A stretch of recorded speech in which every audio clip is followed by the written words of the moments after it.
নমস্কার বন্ধুরা, তোমাদের সবাইকে জানাই মহাশিবরাত্রির হার্দিক শুভকামনায়। সবাই ভালো থেকো। আর আমি প্রত্যেক পুজোর মতো নিজে নিজে বাড়িতে পুজো দেওয়া শুরু করে দিয়েছি।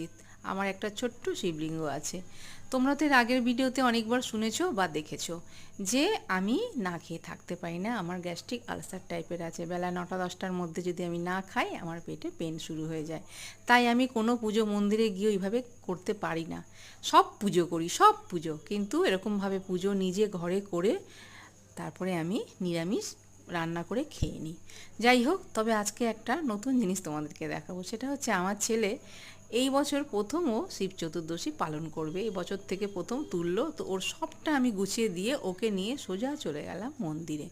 কিন্তু মন্দিরে গিয়ে দেখলাম যে পুরোহিত আসেনি। আমি সন্ধ্যাবেলা গেছি, 5টা করে জানি পুজো দিতে দিতে 6টা সাড়ে 6টা বেজে যাবে। অঞ্জলি দেওয়ার ব্যাপার আছে, দেওয়াবো ওকে। তো সবটা আমি দেখাতে পারলাম না, ভিড় হয়ে গেছিলো। আর ওকে আমি সব বলে বলে ধরে ধরে দিচ্ছিলাম, আমি ভিডিও করতে পারিনি। পুজো দিয়ে সোজা চলে এসেছি। ছেলের প্রচুর খিদে পেয়েছে, সারাদিন হয় না, মানে এর আগে কোনো দিন করেনি। তা আমি ওকে একটু ওই দুধ দিয়ে কলা, তারপরে দই সন্দেশ দিয়ে, চিনি বাদ দিয়ে, চিনিও খেতে চায় না, একটু সাবু মেখে দিলাম। এই দেখো, এক বাটি সাবু মেখে দিয়েছি, আর বাকিটা যা আছে ওটা আমি খেয়ে নেবো। আমিও খেতে খুব ভালোবাসি।